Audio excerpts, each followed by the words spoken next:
LH 임직원 투기 의혹이 불거지면서 3기 신도시 사업을 계속해야 하는지 말아야 하는지에 대한 여론이 나뉘고 있습니다. 정치권에서는 전수조사 범위와 수사 방식 등을 두고 대립이 이어지고 있는데요. 이번 LH 투기 의혹과 3기 신도시 사업 관련 문제의 포인트는 무엇인지 알아보겠습니다. 경제정의실천시민연합 부동산건설개혁본부 김원동 본부장 연결하겠습니다. 본부장님 나와 계십니까? 예, 그렇습니다. 안녕하십니까? 예, 안녕하십니까? 정부 여당이 부동산 범죄의 전쟁을 선포했고 불법 투기한 공직자들을 퇴출하겠다, 또 투기 이익을 환수하겠다, LH 해체 수준의 혁신을 예고했는데 어떻게 보셨습니까? 글쎄, 정부를 지금 지난 4년간 문재인 정부가 부동산 투기를 근절하겠다, 투기와 전쟁을 하겠다, 이런 말씀을 대통령도 많이 하셨고, 예. 그 다음에 이 장관이나 경제부총리가 계속 나와서 25번의 부동산 대책을 발표할 때마다 예. 이런 얘기를 하셨습니다. 예. 근데 이 말을 믿고 계신 국민이 거의 없을 거라고 보고, 예. 이런 말을 믿게 하려면 부동산 투기를 한 공직자나 이런 사람을 적발해내고, 그 다음에 불이익을 주고 예. 수사팀을 붙여서 합동수사본부를 꾸린다든지, 예. 그리고 집값을 잡을 만한 대책을 내놓고 진짜 집값이 좀 안정되게 만든다든지 하는 믿음을 주지 않는다면, 예. 이 정부에서는 무슨 얘기를 해도 아무도 안 믿을 거라고 봅니다. 예. 대통령부터 시작해서 장관, 부총리 계속해서 이야기를 하고 있습니다만 진정성이 좀 부족해 보인다, 이렇게 제가 듣겠고요. 근데 지금 본부장님 말씀하신 거, 일단은 부동산 투기한 사람들 속아내서 불이익 주고 뭐 합수단 꾸리고 처벌하고, 일단은 당과 정부에서 그걸 하겠다는 건데, 정부 합동조사단의 조사가 이루어지고 있는데 그 합수단의 조사도 일단은 본부장님이 보시기에는 이게 석연찮다, 이렇게 보시는 겁니까, 결과가?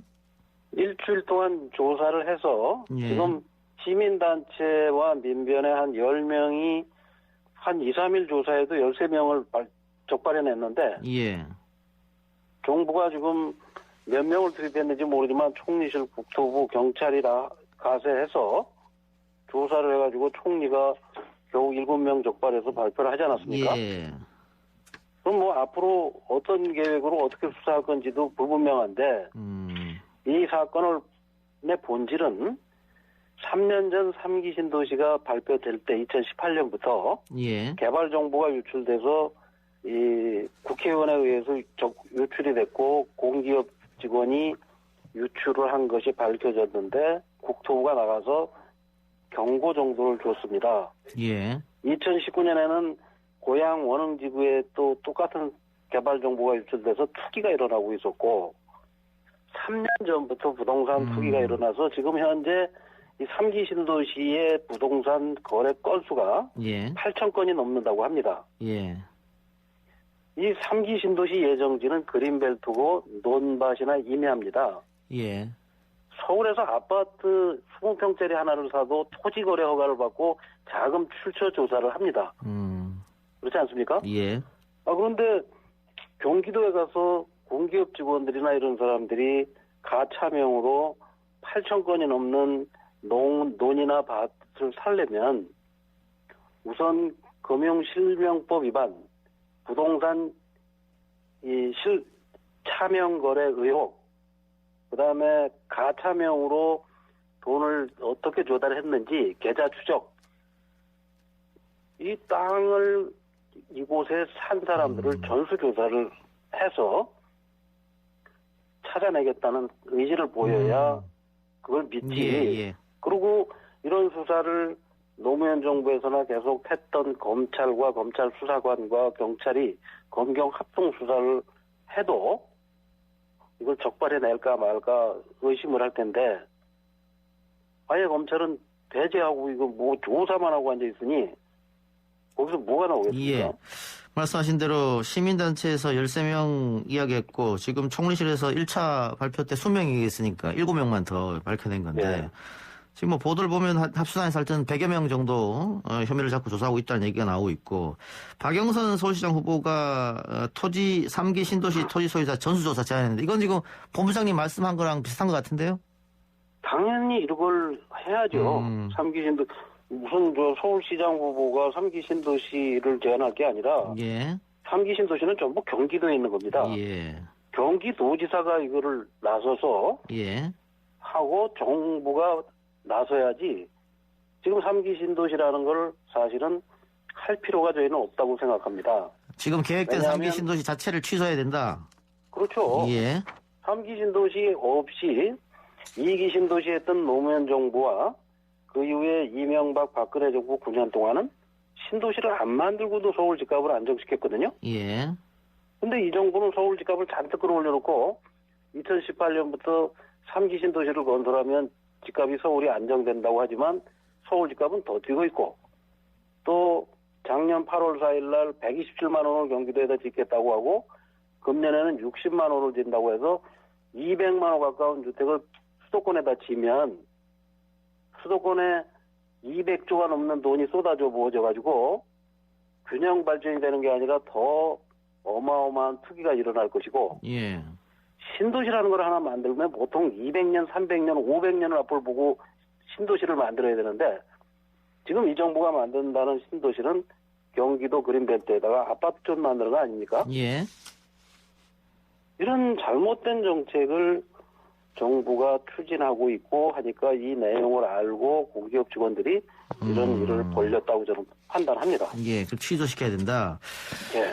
근데 문재인 정부 들어서 여러 차례 부동산 정책을 내놓은 것은 결국은 집값을 잡기 위함인데 결론적으로 실패했습니다. 그 실패 원인을 보수 언론과 야당은 공급 정책을 하지 않았기 때문에 그런 거 아니냐. 그래서 지금 공급 정책이 나온 거거든요. 글쎄요, 보수 언론 말을 듣고 이 정부가 정책을 했다면 이 정부의 무능이죠. 자기들은 이 강남 집값이 뛰는 이유가 김현미 장관은 이 박근혜 정부 때 조사를 해보니까 60%가 집을 가진 다주택자가 집을 샀고 그다음에 52%가 30세 미만이 강남의 아파트를 샀더라. 이거는 투기 수요 때문이지 공급 부족 때문이 아니다. 예. 라고 3년 동안 말을 해놓고 예. 왜 신도시를 건설합니까? 그러니까 이 정부는 25번의 대책을 내놓고도 집값을 잡기는커녕 계속 끌어올렸고 그러면 조중동 말 듣고 보수 언론 말 듣고 공급 확대를 지금 하고 있는 거라면 왜 시민 말은 안 듣습니까? 시민단체 말은 안 듣고? 예. 당장 중단하라는 3기 신도시를 백지화하라는 시민단체 말을 듣고 시민단체들이 주장하는 국민 7, 80%가 요구하는 분양원가 공개, 분양가 상한제, 후분양제, 건물 분양 아파트를 통해서 이 강남에도 30평짜리를 3억에, 서울에는 30평짜리 건물 2억에 이렇게 공급을 해서 집값을 안정시키라고 그렇게 방법을 가르쳐줬는데 왜 시민단체 말은 안 듣고 조중동 말만 듣고 정책을 핀답니까? 알겠습니다. 그러면 본부장님 말씀 종합하면은 일단은 이게 논란이 된 3기 신도시는 취소해야 되는 것이고 또 3기 신도시 토지 소유자는 전수조사를 해야 되는 것이고 그거네요. 그렇습니다. 예. 그다음에 LH공사는 이 기회에 해체를 해야 됩니다. 왜냐하면 경기도에는 경기개발공사가 있고 있죠. 예. 서울에는 SH라고 서울개발공사가 있는데 예. 경기도에서 LH공사가 신도시 건설을 했지만 서울 집값이 안정되고 경기도 집값이 안정된 게 아니라 지금 경기도도 45%가 올랐고 서울은 70% 이상 아파트값이 폭등을 했거든요. 예. 결국은 LH라는 그 주택보급률이 7, 80%일 때 만든 이런 LH공사라는 조직은 차라리 없는 것이 더 낫다.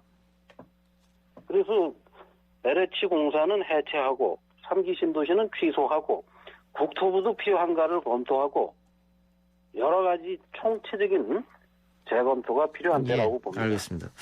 그 신도시 사업에 대한 철회 주장이 높은 이유는 역시 LHC 사태로 인한 민심의 분노 때문일 텐데 그 때문에 지금 정치권에서는 선출직 공무원들에 대해서 전원 전수조사 부동산 투기 전수조사를 하자.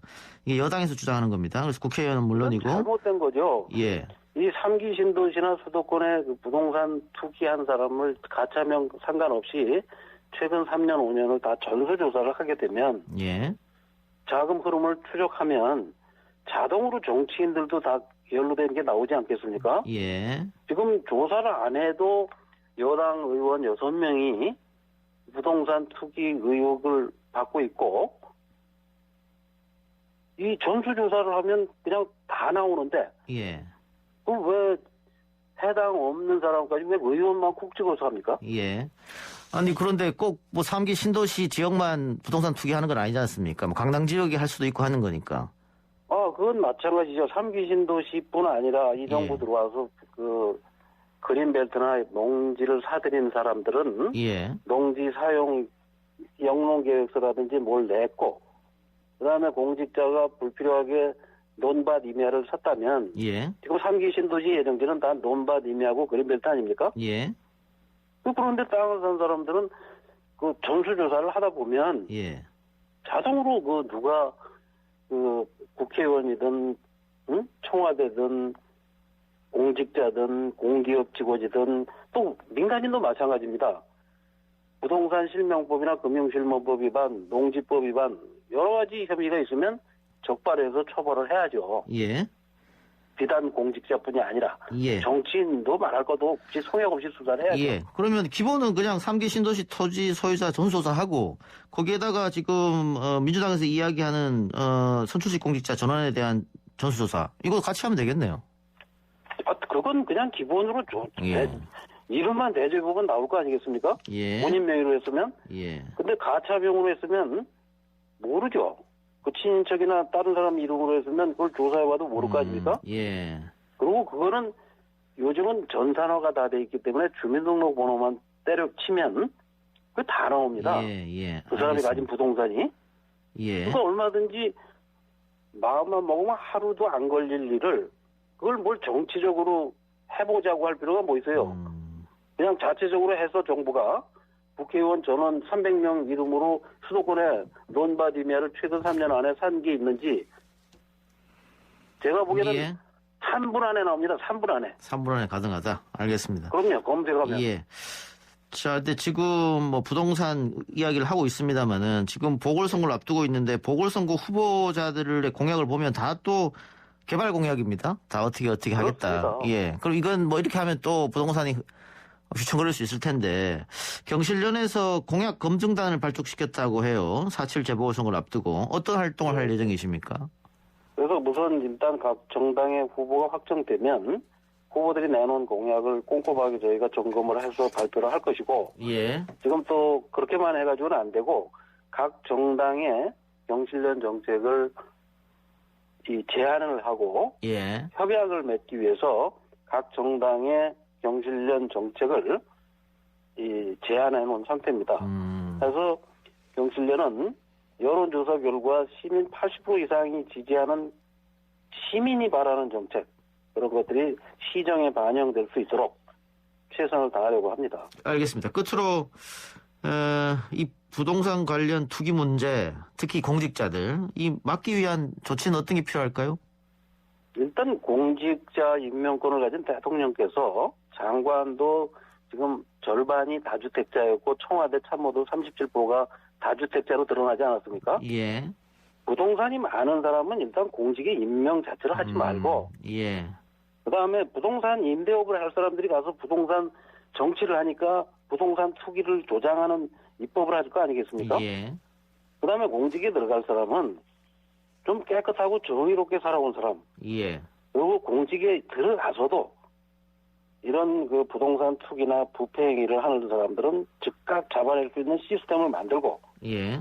또 그 사람들에 대한 계좌 추적이라든지 부동산 거래 보유 현황은 인터넷에 상세하게 공개를 해서 예. 이 가족이나 친인척까지 고지급으로 하지 못하고 유리알처럼 투명하게 다 공개하는 그런 시스템과 제도를 만들기를 바랍니다. 예. 본부장님 오늘 말씀 고맙습니다. 예. 지금까지 김원동 경실련 부동산 건설개혁 본부장이었습니다.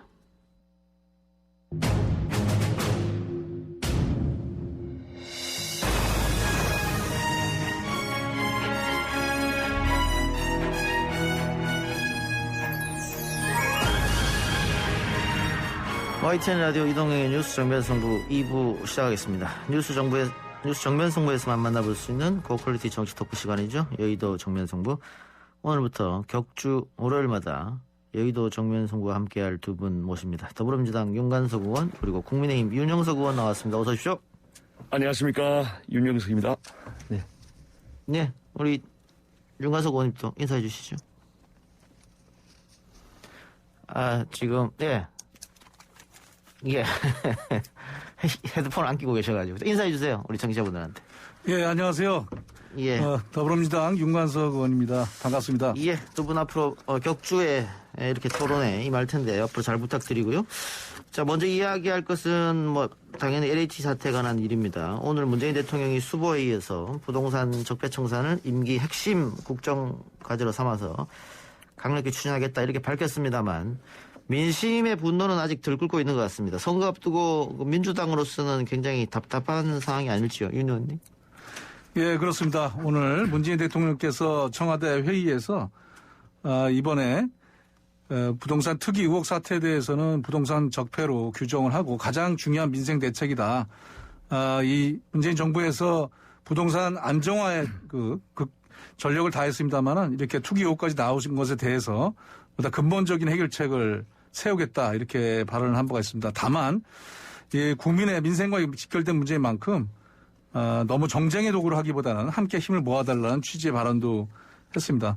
3월 2일 날 시민단체가 특이 의혹 사태를 발표한 이후에 정부에서도 또 당에서도 나름대로 발빠르게 최대한 대책을 세우고 있습니다. 먼저 3월 10일 날 합동조사단에서 총실 산하인데요. 1차 1만 4천 명 국토부와 LH 직원 조사에 대한 전수조사에 대한 결과를 발표를 했습니다.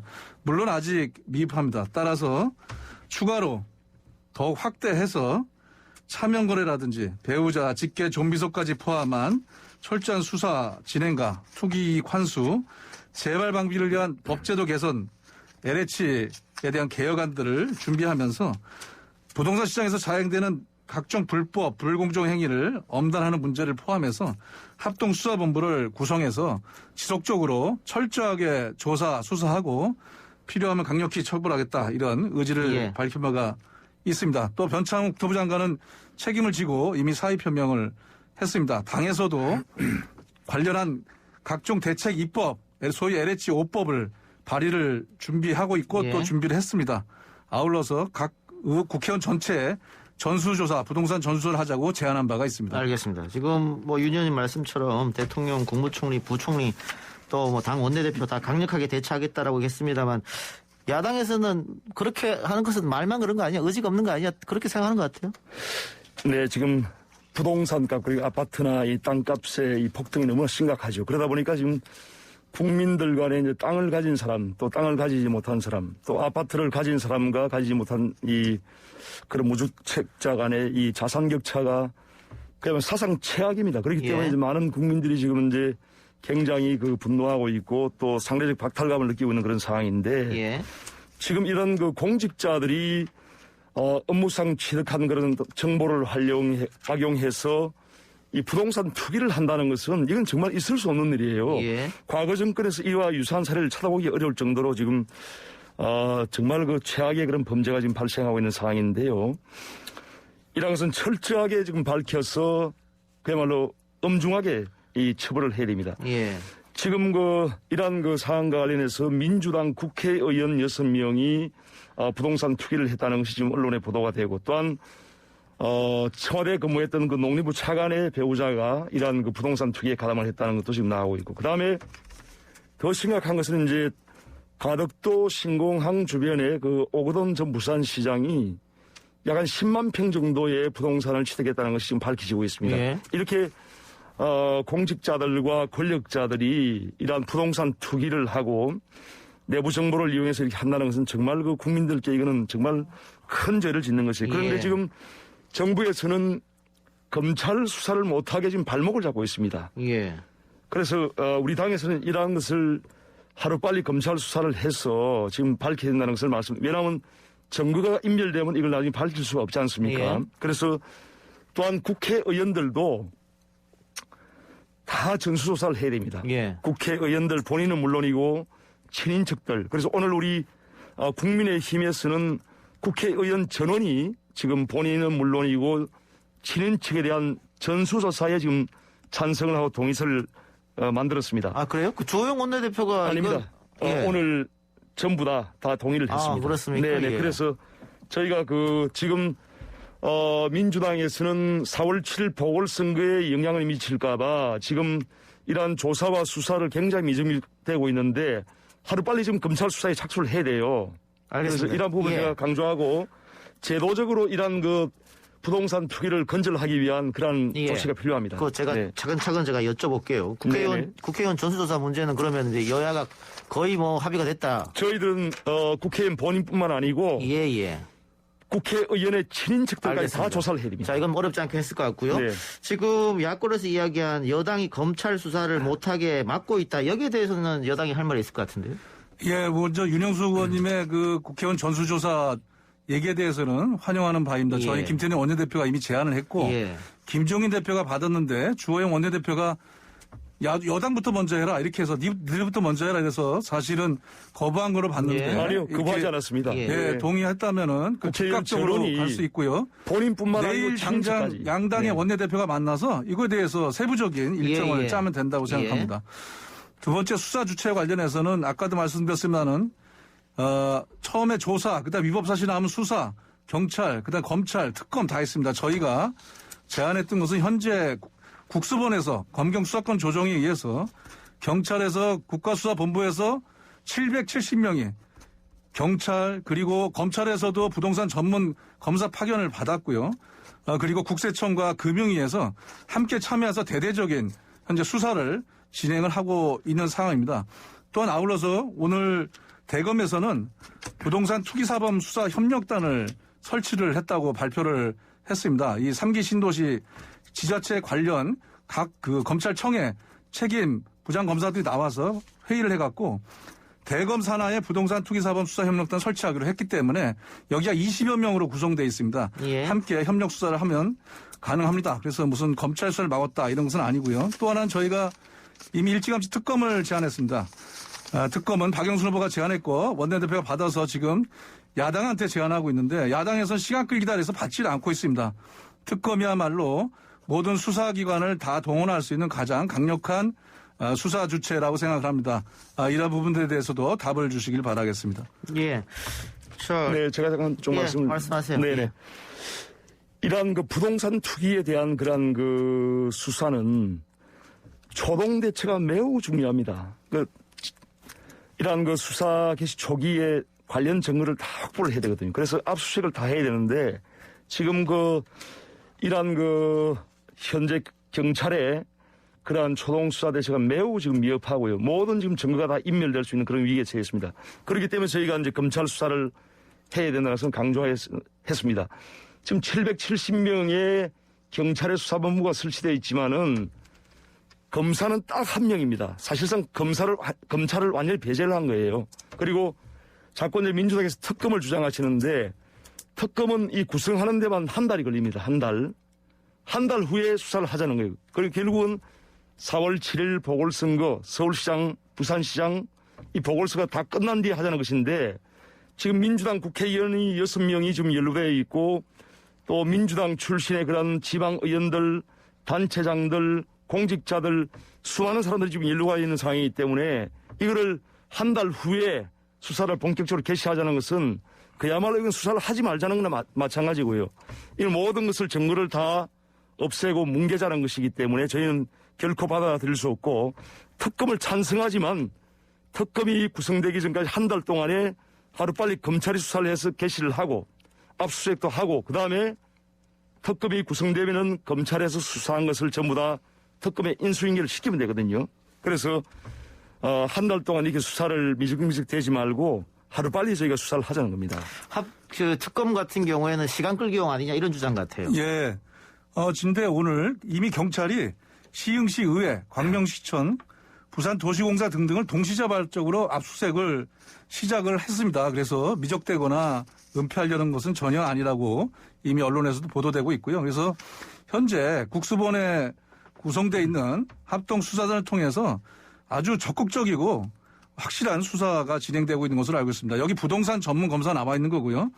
아까 말씀드렸듯이 대검에서 부동산 투기 사본 수사협력단을 약 20여 명으로 구성했기 때문에 현재 종합수사본부와 함께 긴밀하게 그 공조를 할 겁니다. 그리고 참고로 2기 신도시 때도 여러 가지 이런 사안들이 있어서 투기 의혹 갖고 조사를 했는데 그때 참여했던 부분이 검찰은 지휘를 했고 실제 수사는 경찰이 진행했는데 예. 이 인력도 상당 부분 들어와 있고요. 마지막으로 우리 민주당 의원 6명이 거론되고 하는데 이 부분은 3기 신도시하고는 관계없는 예. 지역들입니다. 각자 소명을 하고 있는 것으로 알고 있고요. 그렇기 때문에 의혹이 제기가 됐습니다마는 사실로 판명된 것은 아직 하나도 없다. 이렇게 알겠습니다. 참고사항 말씀드리겠습니다. 자, 이 부분은 이 정도 정리하고요. 두 분. 제가 특검에 대해서만 한 말씀 드리겠습니다. 예, 짧게 예. 해주세요. 예.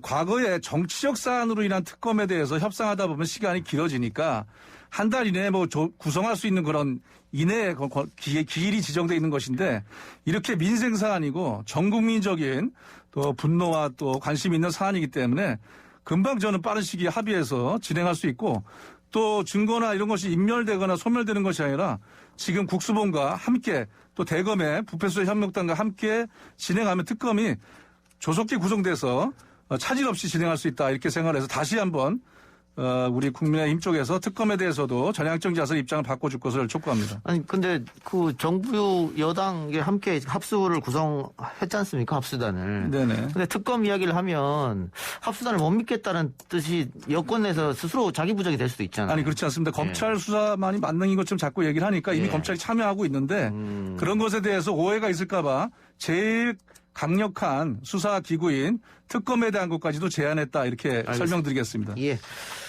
자, 이렇게 되면 뭐 정부, 뭐 여야 할 것 없이 이 비리 근절에는 다 일단은 약속한 거나 마찬가지입니다. 그러면 후속 대책, 그러니까 관련 법안, 입법을 어떻게 하느냐 이 문제 아니겠습니까? 3월 국회에서 통과를 시킨다. 이게 뭐 제가 여러 정치인들하고 이야기해보면 다 공통된 의견인데 이건 여야가 다 동의하시는 것이죠. 예, 동의합니다. 예. 네, 네, 그렇습니다. 저희는 구체적으로 LH5법, 그 공직자들 투기 방지법, 이거를 이해충돌방지법, 공직자윤리법, LH법, 공공주택법 그 부분에 대해서 현재 진행하고 있고요. 일정도 상임별로 잡혀 있습니다. 다만 부동산 거래법은 제가 오기 전에 확인했을 때는 아직까지는 야당의 그 반대로 구체적 일정이 미협이 됐는데 지금 말씀하시니까 아마 조만간에 합의돼서 진행될 것으로 기대하겠습니다. 네, 국민의힘에서도 이제 이 부분은 신속하게 지금 그 통과가 되어야 되는데 같이 뜻을 같이 하고요. 그리고 저희 이제 당에서는 지금 아주 강력한 그런 그 법안을 지금 발의했습니다. 그래서 공직자들이 내부 정보를 이용해서 투기를 할 경우에 5년 이하의 징역 그리고 그 이외의 10배를 환수하는 예. 그러한 그 법안을 지금 발의해 놓았습니다. 이러한 법안이 통과되어야 이러한 그 투기 행위를 근절할 수 있다고 생각합니다. 예. 예. 근데 지금 많은 국민들은 특별법에 의한 소급 적용 이야기를 많이 얘기하거든요. 그러니까 입법을 하게 되면 지금부터 그런 투기한 사람을 처벌하겠다는 건데 그러지 말고 그 전에 했던 사람들도 처벌해야 된다. 그런 얘기 많아요. 그런데 이 소급 적용이 또 위헌 논란이 있으니까 여당 어떻게 보세요?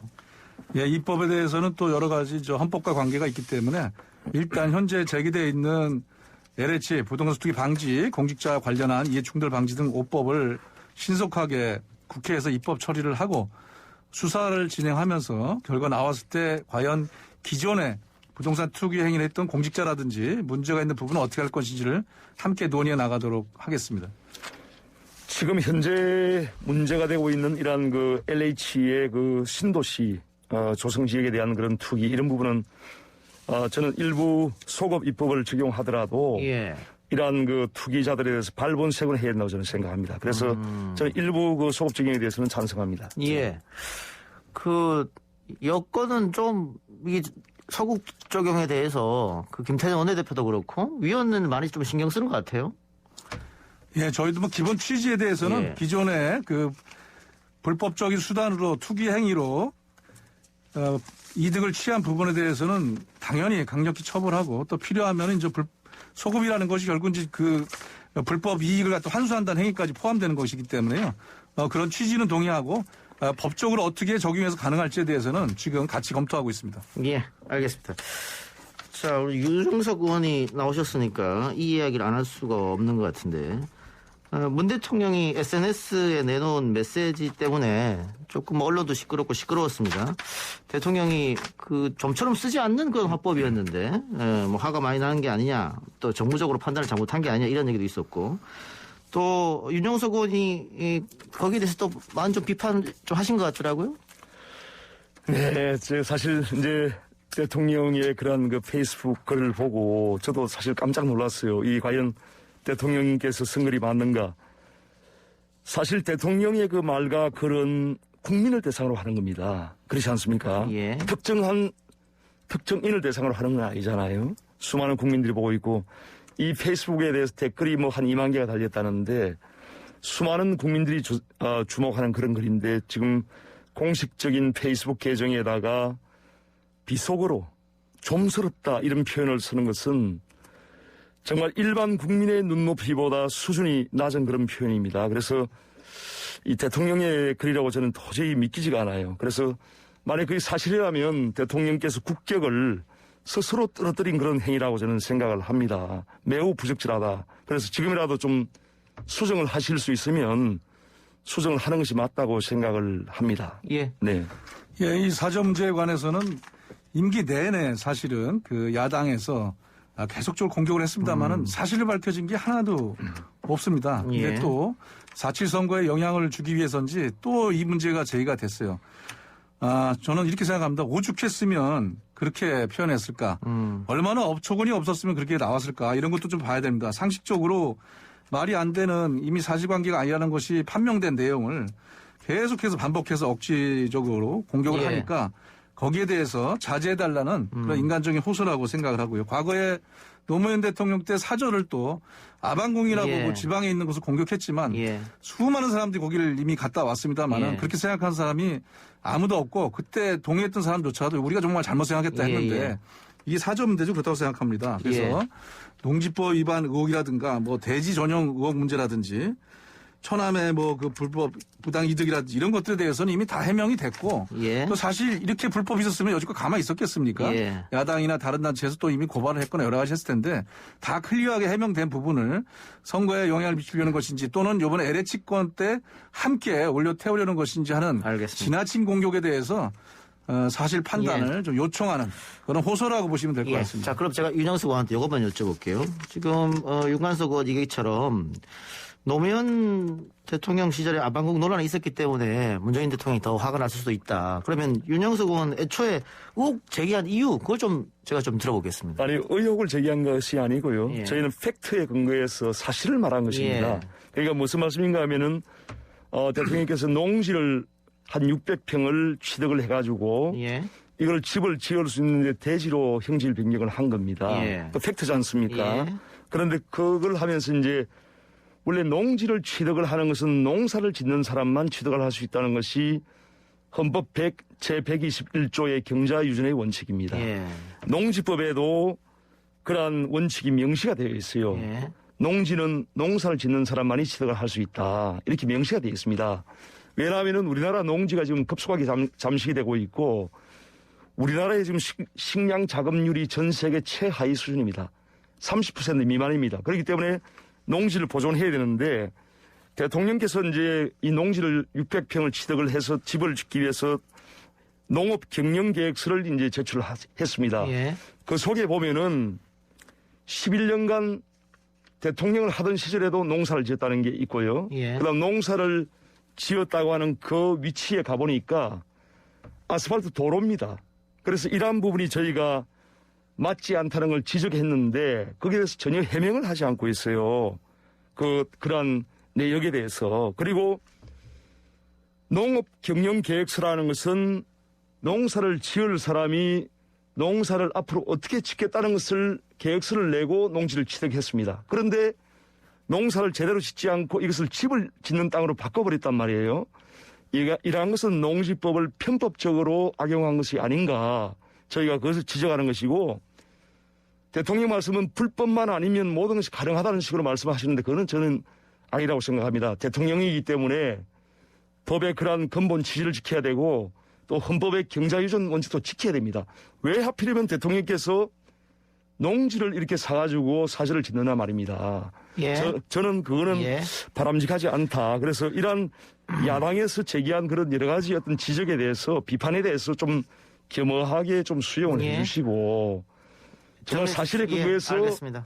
그 뭔가 반박을 하시더라도 반박을 하시면 참 좋겠다는 야. 생각을 제가 말씀드립니다. 예. 네, 이거는 사실관계의 판단에 심각한 오류가 예. 있습니다. 사실 현재 농지법상 농사를 농사 경력이나 동력은 농지취득의 전제 조건이 아닙니다. 그래서 귀농이나 귀촌하신 분들이 또 미래 영종을 위해서 가는 분들도 돼 있습니다. 그래서 예외 조항이 16가지가 있는데 그 내에 들어가기 때문에 농지법의 위반이 아니라는 것을 정확히 말씀을 드리도록 하겠습니다. 그리고 농지 대지 전용 아까 뭐 아스팔트 얘기하시는데 실제 귀농할 때 형질 변경이 수시로 발생을 합니다. 그래서 자기의 농업 경영 계획서를 내는 것이고요. 거기에 맞게 현재 지자체에서는 형질 변경을 종합적으로 승인해주고 대부분 그런 방식을 통해서 합니다. 다만 차익이 발생하면 그걸 차이만큼 납부하도록 되어 있는 것이기 때문에 이 부분에 대한 두 가지 의혹에 또 불법의 제기 이런 것들은 사실관계가 처음부터 잘못된 것이다. 수차례 이미 해명을 했고 예. 또 그렇게 판명이 되는 사실이라는 것을 강조합니다. 알겠습니다. 뭐 이 문제는 뭐 처음 이야기한 건 아니니까요. 우리 청취자분들이 다 현명하게 판단하실 것 같고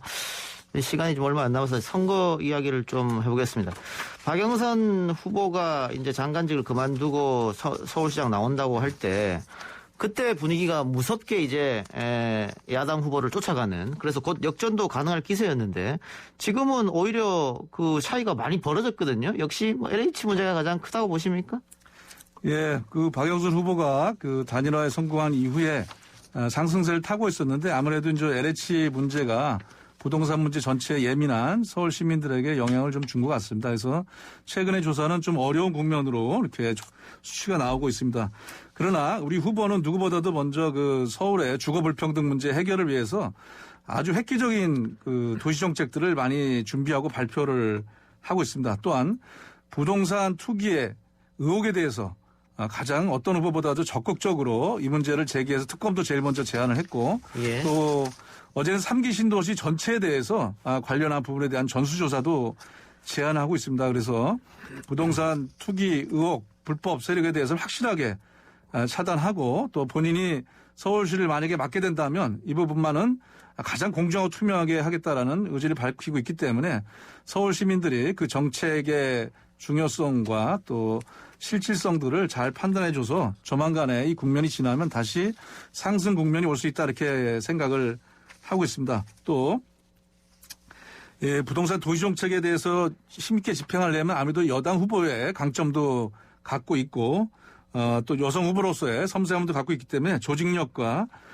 서울 도시계획의 개혁성, 비전 이 부분으로 다시 상승 국면을 만들어내기 위해서 노력하는 진정성을 서울 시민들이 이해해 줄 거라고 생각하고 있습니다. 지지를 기대하고 있습니다. 예. 국민의힘 쪽 여쭤보죠. 일단 오세훈 후보가 훈풍입니다. 지지율이 계속 올라가는 상황인데 그러나 3자 대결하면은 필패다. 단일화를 하면 필승이다. 지금의 여론조사 결과는 그렇습니다.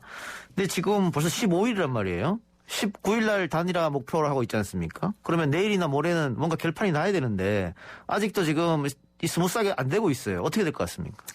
저는 오세훈 후보와 안철수 후보 간의 단일화는 낙관적으로 예상을 합니다. 조금 내 난항을 겪고 있지만은 예. 아마 오늘 내일이 지금 고비라고 생각하고요. 상당히 세부적으로 좀 이제 지금 접점을 찾아가는 걸로 제가 그 파악을 하고 있습니다. 네. 충분히 가능하다고 보십니까? 충분히 가능하다고 생각하죠. 예. 다만 이제 현재 조금 우리 오세훈 후보나 또 이제 야권 후보들이 안철수 후보가 이제 여론조사상으로 조금 이제 이렇게 잘 나오는 그런 예. 경향을 보이는데 저는 결코 낙관할 수 없는 선거라고 저는 생각합니다. 왜냐하면은 서울에 지금 서울시 의회도 민주당이 지금 압도적으로 숫자가 많고요. 그 다음에 구청장도 25개 중에 24개가 이제 민주당 구청장이고, 그 다음에 구의회도 지금 민주당이 다 장악을 하고 있고, 고 박은순 전 시장 10년 동안에 지금 이런 서울 전역에 민주당 조직이 구축이 되어 있기 때문에 또 보궐선거 특성상 이제 투표율이 상당히 낮죠. 그렇죠. 예. 보통 한 40%대 이렇게 되는데요. 예. 그래서 결코 낙관할 수 없는 선거고, 이 선거는 지금 약 한 820억 정도의 국민 세금이 고 박원순 전 서울시장과 오거돈 전 서울시장의 성범죄로 인해서 일어난 그런 선거입니다. 사실 민주당이 후보를 내서 안 되는데 지금 후보를 낸다고 하기 때문에 우리 국민의힘으로서는 정말 필사적생의 예. 각오로 이걸 반드시 승리해야 되는 그런 선거이기 때문에 끝까지 저게 방심하지 않고 최선을 다하겠습니다. 알겠습니다. 윤영수 의원 말처럼 이 서울이 사실은 야당의 허락하지 않은 도시입니다. 과거 김대중 때부터 DJ 서울 불패 이런 말이 있었죠. 서울은 항상 지금의 여건이 좀 앞서가는 형상이었는데 그렇기 때문에 끝까지 방심하지 않겠다는 말씀 같고 예. 다만 부산은 지금 차이가 많이 나서 여건이 좀 답답할 것 같아요. 여론조사상에서는. 예, 부산에도 좀 격차가 있습니다. 오늘 부산에 책임지고 있는 부산시당 위원장이나 여러 의원들하고 대화를 나눠봤습니다. 다만 어느 정도 그 가덕도 신공항 특별법 이후에 상승하던 분위기가 다소 꺾였지만 저희도 김영춘 후보로 확정되고 나서 부산에서 지역 발전과 또 전국 안정을 위해서 현재 저희 당 후보를 통해서 조금씩 상승세의 분위기를 이제는 잡아가고 있다 해서 기대를 갖고 있습니다. 예. 서울의 경우에 있어서 단일화 문제 관련해서는 뭐 잘 해나갈지 어떨지는 뭐 앞으로 봐야겠습니다만은 서로 이 단일화하는 것이 쉽지가 않습니다. 그래서 저희는 단일화하는 과정도 대단히 중요하다. 서울 시민들에게 어떤 대응을 가지고 단일화하는 것이냐 이것이 보여줘야 되는데 현재는 주로 적합도냐 경쟁력이냐 룰 싸움 언제 할 거냐 TV 토론 어떻게 할 거냐 이렇게 해서 제대로 진행되고 있지 않다고 생각합니다. 그래서 단일화에 모범은 저희가 이미 우리 박영순 후보가 지금 김진애 후보하고 마지막을 남겨놓고 있습니다만은 그 내용 중심으로 서울의 도시계획 발전의 중심으로 해서 가고 있기 때문에 과연 큰 기대를 할 수 있을까에 대해서는 걱정을 갖고 있습니다. 예. 자, 말씀드린 대로 부산은 박형준 후보가 여론조사상 많이 앞서가는데 그런데 LCT 부동산을 소유했다, 딸 부정입학 의혹, 또 사찰 지시 의혹, 지금 의혹이 조금 많아서 이 부분을 매끄럽게 해결할 수 있겠느냐. 윤 의원님 30초 남았어요. 30초 안에 말씀해 주세요.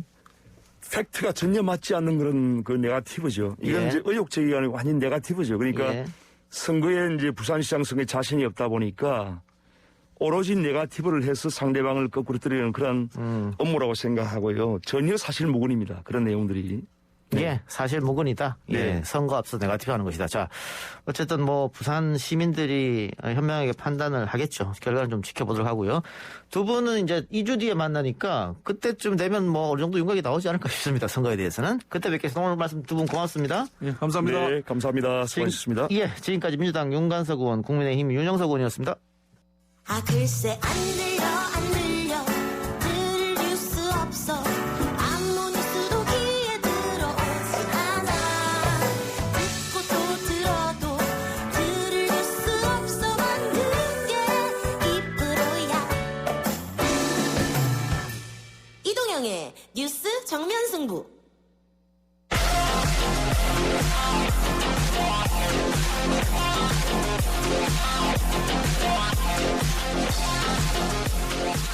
오늘 나온 뉴스들 언박싱 해드리는 기자 언박싱 아주경제 김태현 기자 연결하겠습니다. 김태현 기자. 예, 안녕하십니까. 김태현입니다. 코로나 상황부터 설명해 주시죠. 네, 중앙방역대책본부는 오늘 0시 기준으로 코로나19 신규 확진자가 382명 늘어서 누적 96,017명이라고 밝혔습니다. 전날보다는 77명 줄은 수치인데요. 올해 들어 완만한 감소세를 보였던 신규 확진자 수는 설 연휴 직후에 600명대까지 치솟았다가 이후 이제 300명에서 400명대로 내려왔습니다. 그런데 최근 당시 증가세로 좀 기우는 추세입니다. 일주간 하루 평균 457명꼴로 확진자가 나오고 있고 거리두기 단계 조정의 핵심 지표인 일평균 지역 발생 확진자는 약 439명으로 2.5단계 범위에 들어선 상태입니다. 오늘 신규 확진자의 감염 경로를 보면 지역 발생이 370명, 해외 유입이 12명입니다. 확진자가 나온 지역을 보면 서울 112명, 경기 161명, 인천 18명 등 수도권이 291명으로 전체 지역 발생 확진자의 78.6%를 차지하고 있습니다. 최근 유행 상황을 보면 사우나, 직장, 음식점 등 일상생활을 고리로 크고 작은 집단 감염이 잇따르고 있는데요. 보면 경남 진주시 사우나 관련 누적 확진자는 150명으로 늘었고 그 밖에 경기 화성시 물류센터, 경기 부천시 보험회사, 경기 안성시 가구공장 등 감염 사례가 잇따르고 있습니다. 예, 알겠습니다. 좀처럼 내려오지 않는데 지금 방금 말씀해 주신 것도 사실은 주말에 검사 수가 적었음에도 불구하고 확진자가 많이 나왔다는 거잖아요. 네, 그렇습니다. 예, 이번 주는 네네. 제발 좀 떨어졌으면 하는 생각이고요. 윤석열 전 검찰총장의 후임 총장 후보 선발 절차가 시작됐죠? 네, 법무부는 오늘부터 오는 22일까지 국민에게 검찰총장 제청 대상자로 적합하다고 생각하는 사람을 추천받는다고 밝혔습니다. 검찰총장 인선은 선거, 추천, 제청 절차로 진행이 되고요. 개인은 물론 법인이나 단체가 검찰총장 후보를 청구할 수도 있습니다. 피청구인은 15년 이상의 법조 경력이 있는 판사나 검사 또는 변호사여야 하고요. 청구는 비공개 서면으로 해야 합니다. 예.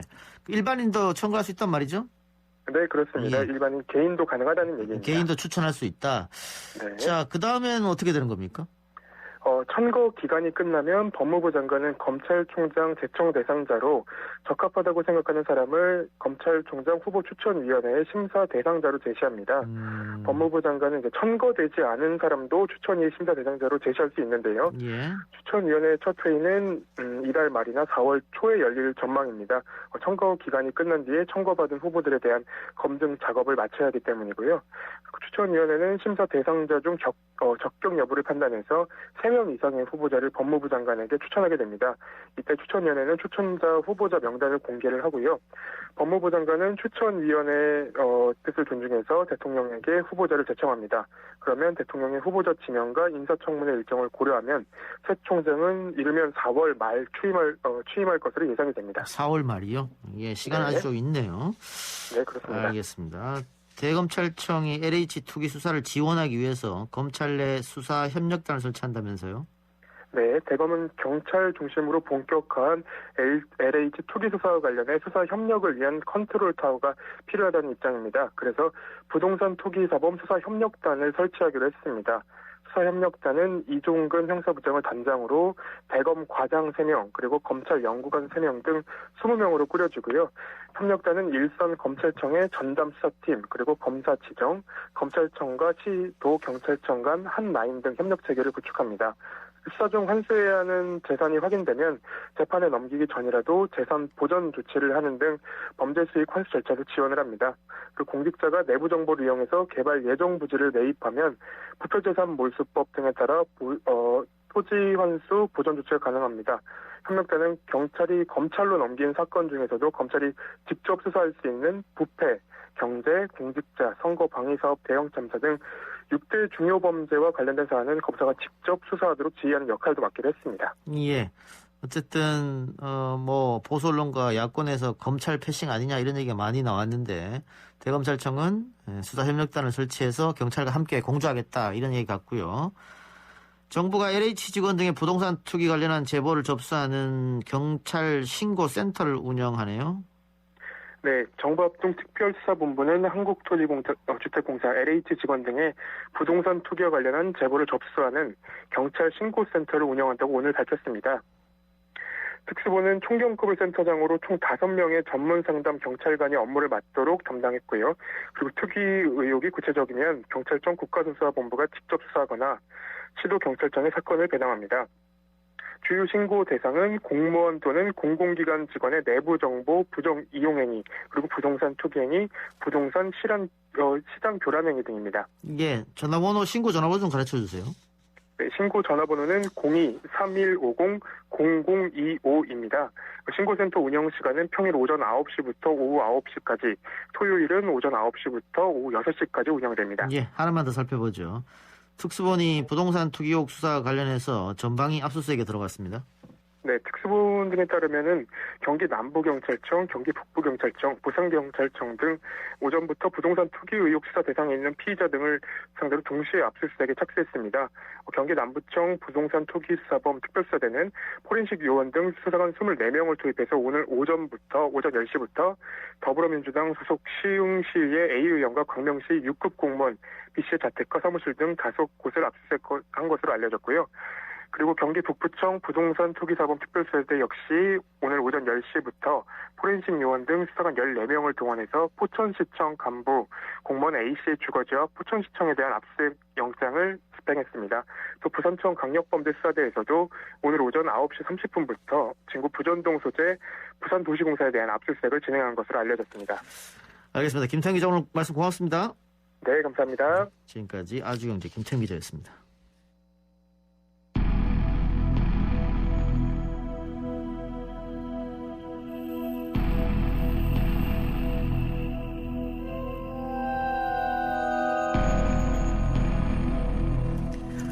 매주 월요일 진행되는 사건 처리반, 미제 사건들을 집중적으로 파헤쳐보는 시간이죠.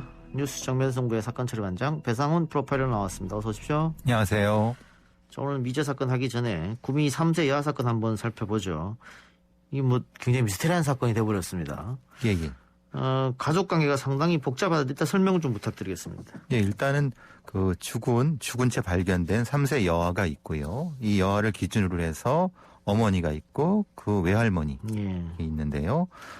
지난달 2월 10일 날 구미 한 빌라에서 6개월 동안 방치된 채 죽어 있는 미라 상태로 발견됐다고 합니다.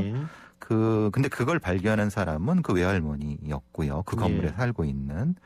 그래서 이제 신고를 했는데 그 건물 그 방은 원래 어머니가 살다가 6개월 전에 나갔던 다른 데로 이사 갔던 거죠. 그러니까 결과적으로 경찰이 그 어머니를 아동학대 방임, 살인 혐의로 체포했고 구속을 했는데 그 과정에서 DNA 검사를 하는 과정에서 매우 희한한 일이 벌어졌는데 그 아이와 어머니 사이에 친자관계 형성이 되지 않았고 오히려 일종의 약간 자매 형태의 가능성이 보여서 경찰에서 확대를 해서 DNA를 확대해 보니까 아까 말씀드렸던 외할머니 석 씨하고 친자관계가 형성되는 이런 형태가 돼서 외할머니도 역시 미성년자 약취인 혐의로 구속된 상태이고 수사가 진행 중인 상태입니다.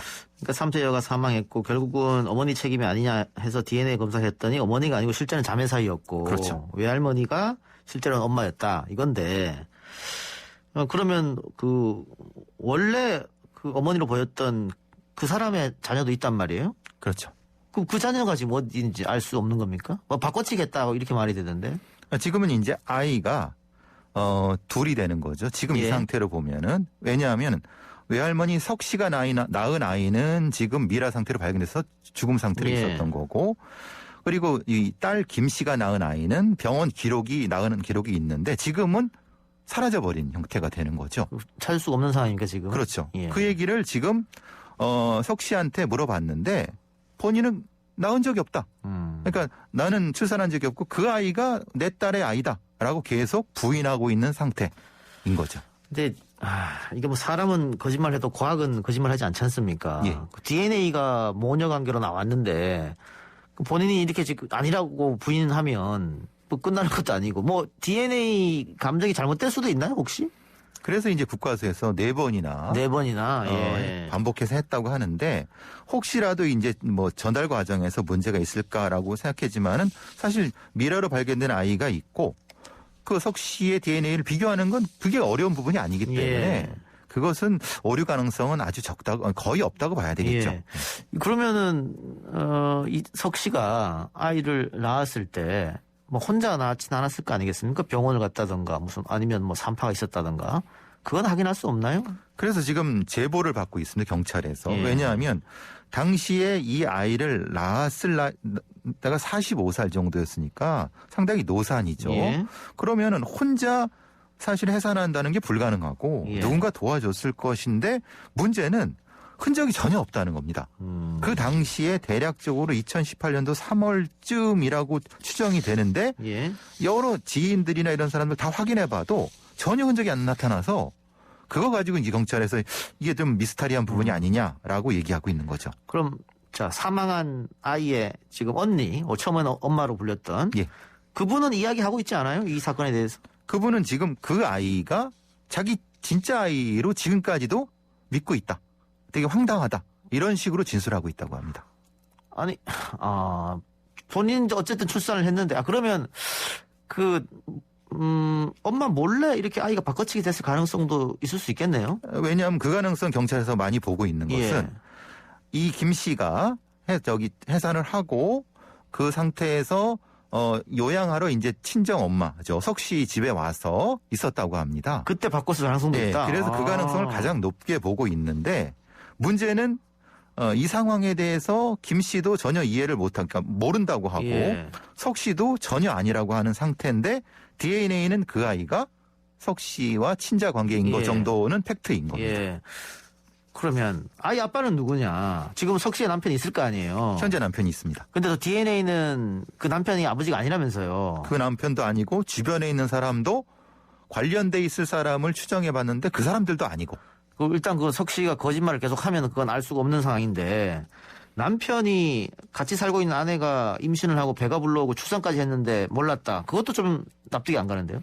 그러니까 그것도 이제 미스터리한 부분인데요. 근데 이제 여러 사람들의 얘기가 또 다른 얘기가 있는 것은 사실 여러 가지 좀 옷 자체가 좀 풍성한 옷을 입고 있으면은 사실 7, 8개월까지는 모를 수 있지 않느냐라고 주장하는 사람도 있고 사실 그 부부관계가 원만하지 않으면은 모를 수 있다고 하는 사람도 있고 근데 현재로서는 그 사람은 그 남편은 자신은 관련이 없다. 모른다. 까지만 한데 어떻게 왜 모르는지에 대한 부분은 아직까지도 밝혀진 바가 없습니다. 좀 미스터리군요. 예. 근데 일단 정리해보면 석 씨가 낳은 딸은 사망했고 그렇죠. 석 씨의 딸이 낳은 아이, 손녀죠? 예. 손녀는 지금 어디인지도 모르는 상태고 예. 일단 그 아이를 찾는 게 굉장히 중요하겠습니다. 예. 그래서 이제 그 그러니까 문제는 그 아이가 확실히 있다는 전제하에서입니다. 예. 근데 문제는 그럼 그 아이가 어디로 빼돌려졌느냐? 그럼 그 빼돌린 사람은 석 씨밖에 없는데 그럼 석 씨가 혼자 빼돌리긴 어렵겠고 누군가와 공모했을 가능성 때문에 당시에 관련된 어떤 통화 기록을 집중적으로 찾고 있는데도 성과가 잘 안 나타나고 있는 것 같습니다. 예, 석 씨가 진술을 좀 제대로 빨리 해줬으면 하는 그런 생각이네요. 알겠습니다. 자, 미스터리한 사건 한번 짚어봤고요. 오늘 이야기할 미제 사건은 어떤 겁니까? 예, 이제 광주 대인동 식당 살인 사건이라고 하는 건데요.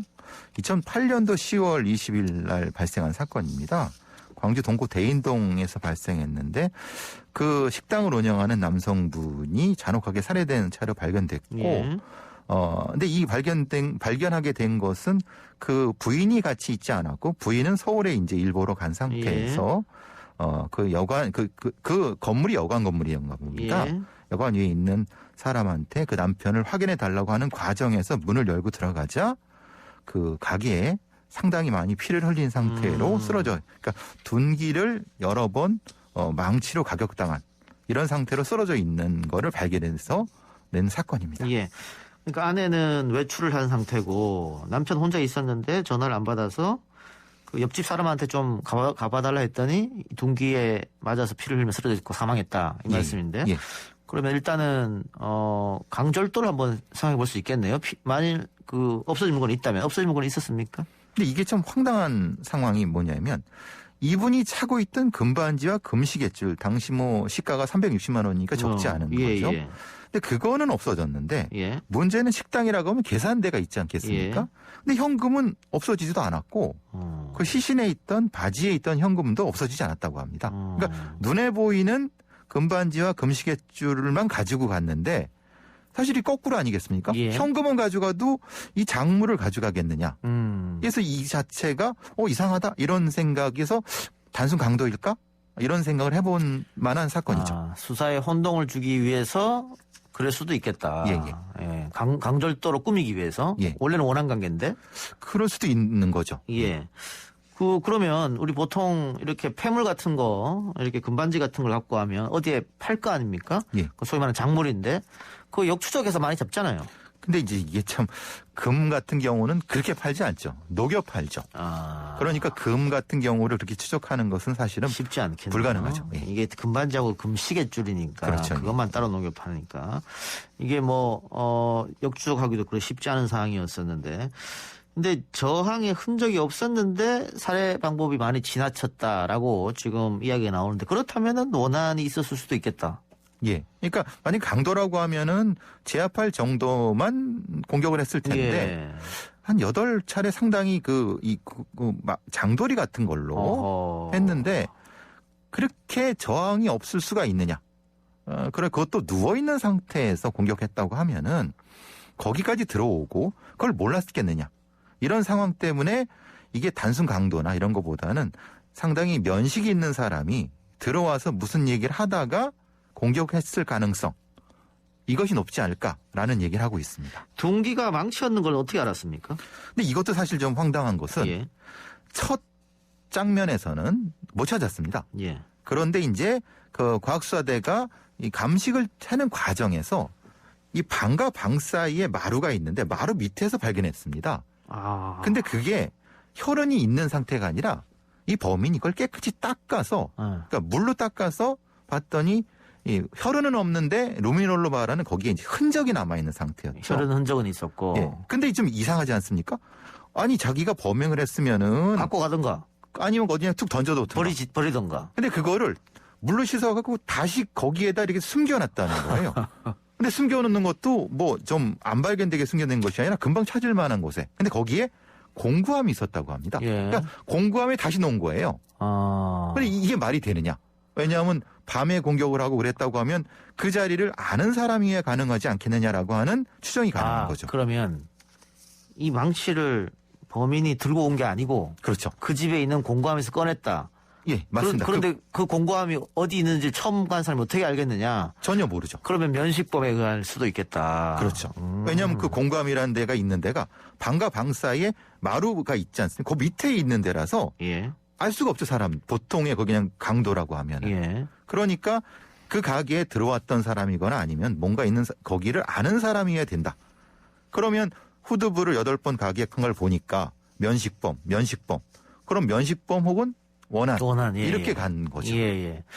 근데 미리 흉기를 안 들고 갔다고 하면 찾아가서 뭐 이렇게 이야기하다가 말다툼 중에 갑자기 그 공감이 생각나서 그럴 수도 있지 않습니까? 그러니까 계획적이 아닌 우발적으로. 그렇다고 하면은 우발적이라고 하면은 뭔가 이제 그걸 찾는 신용이라든가 이게 시간이 걸려야 되는데 근데 이 피해자는 뒷부분을 누워있는 상태에서 맞았다고 하면은 그게 좀 성립이 되느냐. 얘기가 뭐 이렇게 얘기를 하다가 그럼 자러 가는 거를 이렇게 뭐 공격했느냐. 이 부분이 되고 상당히 그 이 상황이 도망가는 상황도 그럼 보통은 문으로 나와야 되지 않습니까? 예. 근데 뒤쪽으로 나와서 골목 건물과 건물 사이를 이렇게 빠져나왔다고 합니다. 그럼 지리를 아는 사람이겠네요. 그 공간을 아는 사람이죠. 그러니까 어떻게 나와야지 바깥에서 시야가 없다는 걸 아는 사람이죠. 아니 그럼 여러 가지 정황을 봤을 때 면식범이 분명한 것 같은데. 그렇죠. 그렇다면은 이 수사해서 범인을 찾는 게 어렵지 않을 것 같은데 왜 지금까지 이렇게 못 찾았을까요? 근데 이 사람이 이 피해자분이 사실 그 사건 이전에 뇌수술을 받아갖고 사실 성격이 좀 변해서 주변 사람들하고 많이 마찰이 있었다고 합니다. 이게 사소한 마찰이 많아서 그러니까 이제 그 범위가 너무 넓은 거죠. 그러니까 주변 사람들이랑 이제 충돌을 많이 해서 그러니까 그게 좀 적은 사람이라고 하면 수사가 될 텐데 너무 많아갖고 이게 찾기가 어려운 이런 상황이 벌어지게 된 거죠. 이게 간혹 정말 뇌수술 크게 하고 나면 뭐 성격이 많이 바뀐다 얘기를 하던데 진짜 그런가 보네요. 이분이 아마 그런 상황 같습니다. 그러면 용의자로 지목된 사람도 없었습니까? 너무 많아서? 오히려 딱 하나 이제 그러니까 그 중에서 아주 유력하게 나왔던 사람이 그 식당 건물 2층에 살던 보통 달방 거주자라고 하죠. 그분이 이제 치약 장수를 했었는데 그분이 평소에 충돌이 좀 잦았나 봅니다. 그래서 그분을 찾으려고 했는데 그분의 이름을 몰랐던 거예요. 왜냐하면 이분이 다른 어떤 사기 사건에 연루돼 갖고 신원을 숨긴 상태로 숨어 있었던 사람이었던 거예요. 그래서 오랫동안 근데 희한한 거는 그 방에 이 사람의 지문이 하나도 없었다고 합니다. 그러니까 도망자의 신분이었던 거예요. 혹시나 그래서 도망자기 때문에 뭔가 그래서 이 사건이 벌어진 후에 바로 자취를 감추고 사라져 버렸죠. 그럼 유력한 용의자가 되는 거네요. 하필 또 그때 사라졌으니까. 그래서 2012년도에 아주 이제 광주청 미제전담반에서 아주 고생을 해갖고 이 사람의 어떤 몽따주를 찾고 그래서 이 사람이 은행에 가서 무통장 입금한 것을 은행을 뒤져갖고 찾아내서 지문을 확보해서 결국은 공개 수배한 다음에서 이제 검거에 성공을 하게 됩니다. 어허. 2015년도 예? 10월에. 예? 근데 문제가 생긴 거는 예. 현장에 있던 족적하고 이 사람의 이 발사이즈가 안 맞은 거예요. 아, 현장에 족적이 남아 있었군요. 예, 예. 그러니까 아까 말씀드린 것처럼 이건 닦았지만은 루미놀로 해봤더니 족적이 있었던 거죠. 아, 족적도 루미놀로 하면 나옵니까? 그렇죠. 아. 그걸 닦았다 하더라도. 근데 족적이 그 현장에 있었던 족적과 이 유력한 용의자로 지목된 사람의 족적은 완전히 달랐다. 발 크기가 달랐나 보네요, 그러면? 예. 275하고 290. 아, 많이 차이 나네요. 많이 차이가 나죠. 예. 그러면 용의소상이 제외됐고. 제외됐고. 근데 사실 그것만 가지고 제외하느냐. 사실 근데 이제 여러 가지 면에서 거짓말 탐지기도 해봤고. 근데 진실 반응이 나왔고. 그 외 여러 가지 알리바이 상황을 봤을 때 이제 벗어난 거죠. 그러니까 사실 엉뚱한 사람을 잡은 거죠. 아, 이게 참 쉽게 풀릴 것 같으면서도 결국은 안 풀렸네요. 그렇죠. 알겠습니다. 아직 뭐 또 계속 수사 중이라고 하니까 단서가 좀 나오기를 바라겠습니다. 오늘 사건 처리반은 여기까지만 하죠. 지금까지 배상훈 프로파일러였습니다. 고생하셨습니다. 감사합니다.